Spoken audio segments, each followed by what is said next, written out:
The Ash, Lutzi and Susie Snackbox. Each year, the Sport Australia Hall of Fame inducts new members to the Hall of Fame. This year, it's names like Sally Pearson, Mark Scaife, I saw this. Mark Knowles, the great Karen Mark Murphy, Knowles. the bowler. But they also Legends.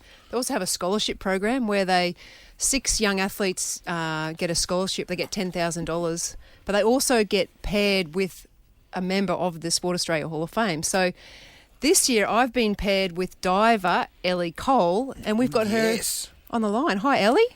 Hi, nice to meet you guys. Nice to meet you. You met Susan, obviously, or if you haven't, she's not a very good mentor. We haven't met yet. We haven't met yet. Come on, We guys. haven't met yet. what? Susie. How I long have you know. been mentoring her for? We've been mentoring for 7 years. No, there's a reason, isn't there, Ellie? We haven't spoken. I hope it's the Yes, I've just finished my Year 12 exams, so Oh, I was a little okay. bit busy. Nice. So Busy you girl. just finished school. How'd you go in your Yes. exams? Yeah, I think I went pretty well. Pretty happy with them. Glad they're finished. But yeah. You were at school, Ali. Yeah. You competed this year. Like, I just have to imagine, what does this school do? Does it give you every sporting award that there is? That if you go to an Olympic game, you know what I mean? Like, you have to have won everything that the school has Yeah. got to offer. They've been pretty supportive. I've gotten quite a couple awards, which I'm really grateful to have received. But yeah, the school's been incredible. So I didn't win my sporting award, actually, if we're going to talk about Oh, she'll remember who did. that. Who won it? A really good friend of mine, Jackie Myers. She was an Oh. all-rounder. Yeah, but I was still a bit dirty. I didn't win it. So you won yours, hey? Ellie. I think so. I'm pretty sure. She doesn't even know. That'd be the greatest achievement of my life if I'd won the Yeah. sporting award. Yeah. I don't know if I won it or not. I was finishing 7th. Can you talk about the first time that you dived off the 10-metre platform? Yeah, definitely. It was very terrifying. I do have to admit, I was so scared. It's a lot higher than you think it would be, but you kind of get used to it as you progress. But I remember when I was first learning some of my dives on 10 metre, there was this one dive that I was doing and I didn't do it too well the first time I did it. I landed on my back. It was very scary. But I went back up because my coach told me I had to redo it. And my hands were completely numb out of fear. Oh, my It was goodness. terrifying. But I feel like as soon as you enter the water, once you take off, you kind of know what you're doing and it's all kind of muscle memory and you get used to it. It gets a lot easier. So when you went to the Olympics and you're walking up the stairs, is there something you say in your head as you're walking up there to calm your nerves? I'm actually singing to myself. Oh, yeah. I do some dances and I sing and I kind of just forget about the entire competition. What sort of And music just kind we of talking? focus on What song? the music. What artist? What song? Oh, definitely Leve, the jazz artist, and then Really? Arctic Monkeys, the rock band. We were talking about them today. Isn't that funny? What's your role, Suze, as far as the mentorship of good point. Ali is concerned? Like, what are the what are the things What do you you're do? going to pass on? Well, it's usually you can do whatever you like, but I think the main thing I like to do is meet young athletes, and then when they see that I'm semi-normal or pretty normal, they realise anything's possible. So for me, growing up, when I met the lady who held my world record, Mary T. Ma, Yes. who wanted to get, and I met her, and she was exactly the same as me, and in my mind, I thought she was A superhero. a superhero. So I think that's the main thing, to realise that anyone who is successful is kind of a normal person that just works hard, and I think that's the main barrier to overcome to be successful. Just getting to know you and meet you, and it's such a great opportunity for your athletes. You get $10,000 to start Yeah, with. it's That pretty helps good. because diving is something which takes you. Obviously, if you want to be the world's best in diving, you've got to go on the circuit, and it's around the world. You can't just live in Australia and do it. So, and money, it's you got to, it's tough. It's you got to take that the bits of funding you get. So that $10,000 will make a significant difference. 100%. I'm so grateful for it. Oh, thank God you just didn't say, guys, I blew it all last week. I'm 18 now. I blew it at the Star Casino. or It never something. made it through schoolies. I'm going to be honest. I look forward to meeting you in a couple of weeks, Ellie, and chatting to you. And Yes, I'm so excited. yeah, at Ellie Cole Diving if you want to follow her on Instagram. Nice. Thanks, guys. Good. Sally. Okay, see ya. The Ash, Lutzi and Susie Snackbox. Just listening on the news to that corpse flower which has come into bloom. Yeah, what's going on with that? I think you know all about that, Mitch, don't you? Way too much. Talk to us. Yeah. Down at the Geelong Botanical Gardens, there's this. Sarah's yep, neck of the her woods. hometown. Yes. The corpse flower. It looked like it's a couple of feet tall. It's a big plant, Yeah, flower. I'm looking at the pictures of it. And then once every 10 years, Every 10 years. it opens, it flowers, and it's called a corpse flower. It's fine, but once it opens, its temperature rises to like early to mid 40 degrees, and it takes on it starts to reek like a corpse to attract insects enough to come along. They come to the dead smell to then go and pollinate another flower of its type. But it's once every 10 years. And only for 24 hours. Yeah, somewhere between 24 and 48. It's like the plant just gets this massive boner for 24 hours. That's what now I understand. and then it lasts for 24 hours and then that's it. Yeah, I think it lasts a little bit longer for everyone else. And they've had lines, hundreds and hundreds of people deep to walk past. And my in-laws have been there 3 times over the weekend. Oh, my God. And Sarah, if you're listening, I'm dobbing you in. She's been watching a live feed of this thing waiting for waiting for it to open over the weekend. Jodie waits for Ashley the same way.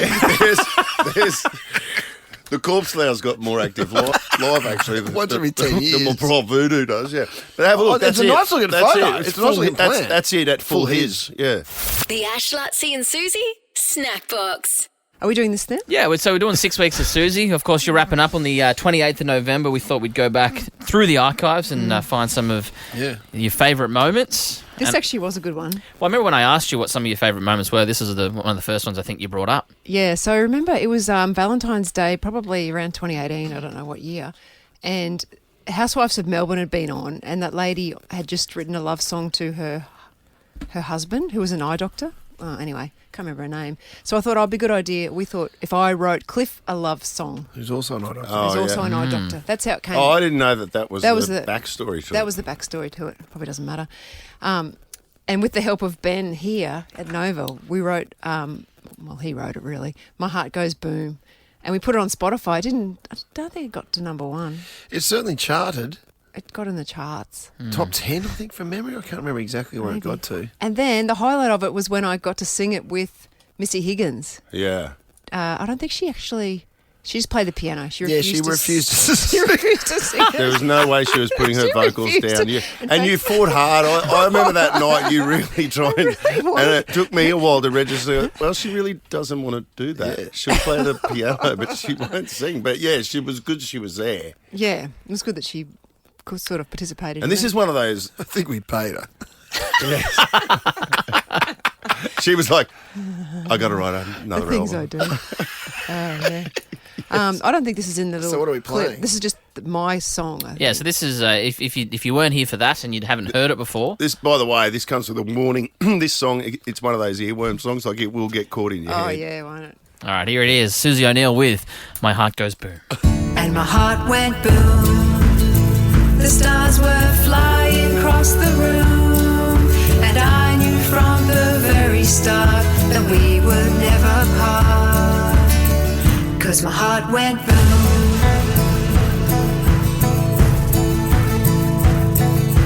20 years has passed since we started down our path. We've had our highs, we've had our lows, but that's just how the story goes. When the heart goes boom, the stars were flying round, and soon we'd spend the rest of our lives looking in each other's eyes. And my heart went boom. Very nice. The rest of our lives looking in each other's eyes. Like, You used to look at me? That's still 6 years. That's 6 years since you wrote that didn't even song. Have last you 6 taken years. your eyes off No, him it didn't in even the last 6 6 years? Did you do a music video to that? Yes, we Was did. it good, Lutzi? The film clip. I can't recall it. Nick wasn't even working here. Can and you he post that? And he played Cliff. And Indy. What do you mean played he wasn't? Cliff? What do you mean he wasn't working no here? way. No, I didn't get the role of Cliff. They got given to someone else. I got to be Cliff's friend. Were you working here? You Yeah, were I was Triple I M. was a street teamer. Oh, were you? Yeah. Oh, were you? Who won the role of Nick? Before you went to Triple Matty M. Lucas got the role of Cliff. And India. India Marks played you. India played me. Yeah, I remember India India. Marks. And I've clearly remember gotten over it. She made a good Susie, yeah. Yeah, So she you made got brushed as Cliff. So who'd you end up playing? Cliff's mate. Friend. And I went to brutal that is. I went to the beach under the Story Bridge in inverted commas and walked along the beach and did a film clip there. Part of it. Yeah, I'll post the full video now. Yeah, post the video. I've Yeah. completely forgotten about I did that. a I've great job. forgotten about the film clip, to be honest with you, but I desperately want to see. So you're in the film clip, though, Nick, I as am in well? it, yes. Yeah. Was that before you went to another radio station? Just before. That was a tipping point. The Ash, Lutzi and Susie Snackbox. Well, last week we had Will Ashcroft come in and had a bit of a chat to him. Oh, yeah. Met him. That was last week, wasn't it? Yeah, the son of Marcus Ashcroft. Yeah. Who was a Lions player back in the day who won the... Yeah, back premierships. AFL. Yeah, back when they took out the flag the last time, which is an unbelievable story. But anyway, Dane Zorko. So we're talking Lions again. Dane Zorko's involved. Of course, he's a ambassador for McHappy Day, which has rolled around this week. Dane was almost there last time we won. Oh, what about that? What do you mean? Oh, wow. Was he? Because he's that old. Hey. No one said the age word. I can. I'm the oldest one here. How are you, Zork? Yeah, good. Thanks for that little dig, Lutzi. Appreciate it, mate. Sorry, mate. It's just mature. Good job. You're mature. How was the win? Was it Mate. everything you wished for? Everything and more. Suze, I mean, a lot of hard work's gone into it, not only since being at the Lions, but even as a younger kid, you obviously dream of getting to that day and then to go on and win it and win it the way we did was just, incredible. And I wish I could describe in words the feeling you experience when that siren goes. Very difficult to, but just incredible. And the support has been incredible. In fact, quite overwhelming, to be honest, of just how much it's meant to all our fans and members and obviously to us as players and the whole entire club. It's been a pretty crazy couple of weeks. Did you spend time out on the field after the match, or what did you do the night of the grand final win? How long did you stay at the G for, just sort of soaking it all up? Yeah, well, I reckon we celebrated with the fans till about 6:30, and then we went into the change room, sung the song, and then I think we were allowed to go back out on the ground where it was just us players and staff and everyone involved. We had family as well. We went out and just sat around the ground for about an hour after the from 7:30 till about 8:30. Which was awesome. And I think the whole club and family, we all sung the song, and it was so special. Honestly, it was really incredible. And I love that. Words, like I said, words can't describe it. I love that the families were able to go out there and share it with the players too, because I just reckon that'd be such a magical moment, because the parents have probably taken all these players, do you think, to all these suburban grounds, all that junior football, every training session at some sort of, ground that doesn't even have grass on it, and then here we are now. Look where that led, right here to the MCG. Yeah, you're spot on, Ash. Like, the sacrifices that they've made for us, and I know now being a parent myself, like, just the running around you have to do and, helping out with sports teams and volunteering where you can to get them to, hopefully live out their dreams. But then also your families now, like partners and kids that, every second weekend we have to play away and go interstate. Being an interstate club, we don't have the luxury of playing at Melbourne 15 times a year. So when we do actually go on the road every second week, like, our partners are left to, sort of fend for themselves somewhat, get all the kids organised, especially the players with partners. So they sacrifice so much for us to live out our dream and do it, under our own esteem. So, it's as much for them as it is for us as players. And for them to experience that moment as well was, it was great to have them out there. And thankful for the MCG for letting us out there and celebrating all together. And you playing some of the best footy of your career is pretty incredible. Don't suck up to him now, Lutzi. I mean, given how long he's been playing for. I mean, he was captain for years. You forget about that. And that great. And then Fags giving you the opportunity to stand up there with Lockie and Harris with that Premiership Cup there's a great photo of the four of you actually with Fags as well, with your fists in the air, the trophy. I mean, if that doesn't end up in your pool room framed, I don't know what does, mate. But incredible, and I don't know what is behind your form this year, but it was extraordinary the impact you had in a Premiership team. Yeah, thanks, Lutzi.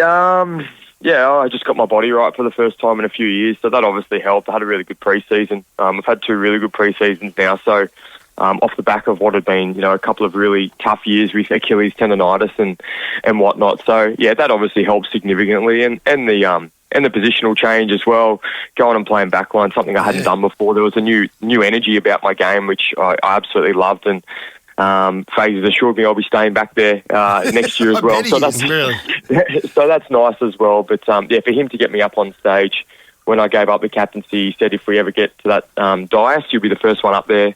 And he kept his word, and he told me. Cool. And at the time, I'd forgotten about it, and then he said, "Nope, you're going up." And I was like, "Oh, okay, yep, righto." I felt a bit weird, but it was an awesome moment. It added to the moment, didn't it? That was great. Now, this weekend we've got McHappy Day, which a fantastic charity, McDonald's House Charities. It's just provide such a valuable service for families who have got loved ones, particularly, the kids that are doing it tough. Yeah. Gives them an opportunity to just sort of, okay, the accommodation's taken care of, you can focus on looking after your kid. It's a magnificent charity. And $2 from every Big Mac sold on Saturday is going to go straight towards supporting these seriously ill or injured children and their families through these traumatic times. You're an ambassador too, Dane, aren't you? And, socks as well up for grabs and everything, Zork? Yeah, there's socks up for grabs. There's obviously the helping hands as well that you can purchase. I think they're $2, $5, $10, and $50 hands you can buy. There's the silly socks you mentioned. There's also 10 cents from every bottle of water sold is going to go donated to the Ronald McDonald House charity. So there's plenty of ways you can donate. You can jump online. There's going to be buckets at McDonald's on the day where you can donate as well. So it's an incredible cause, as you said. This Saturday, McHappy Day, get out there. And, of course, the Big Macs, as you said, $2 for every Big Mac. Everyone loves a Big Mac, so go get a couple if you can. I'll have one and and join the cause for sure. Thanks, mate. Great work, Great brother. cause, good stuff. Excellent. Cheers, guys. Cheers, Dane. The Ash, Lutzi and Susie Snackbox. I've been kind of laughing to myself for the last couple of days just on a phone conversation that I had on Sunday with Archie, my 12-year-old. He stayed over at his mate Sonny's house on the Saturday night, and they're going fishing together. So I dropped Archie off. He's got all his rods and that, and they haven't got a boat or anything, but they just sort of hop around the canals, and Sonny's down at sort of Broadbeach. So anyway, I was heading out to golf on Sunday morning, and I get a phone call from Archie. So I knew it was a fishing update, and it was hot. Remember how hot it was on Sunday? Yeah, it was hot. And this was, I don't know, like about 10 o'clock in the morning. And I go, Archie, what's going on? And he's like, oh, Dad, you wouldn't believe what that just happened. Oh, I'm so thirsty, by the way, but you wouldn't believe what just happened. So cute. And he's at 100 mile an hour, and he goes, I just got smoked by the biggest jack. I saw it. Like, his dream is to catch a big mangrove jack. And he goes, yeah. This big jack just came out of nowhere, and it just took my line, and I was on only for about 5 seconds, and then it just busted off. It busted off. I'm so thirsty. And I go, oh no. Have you lost your rig? Did you re-rig up? Yeah, re-rigged up, but I never got another hit. And then he goes, oh, just hang on a second. And all I hear, somebody must have handed him at that moment water. And all I heard was just like, glug, glug, glug, glug. And he just kept doing that. And then all of a sudden the phone went dead. And that was so it was only like a 45-second phone call. But in that phone call, he must have said, I'm thirsty 3 times. And then finally water turned up. Like, I don't know if he drowned or what happened to him. The Ash, Lutzi and Susie Snackbox.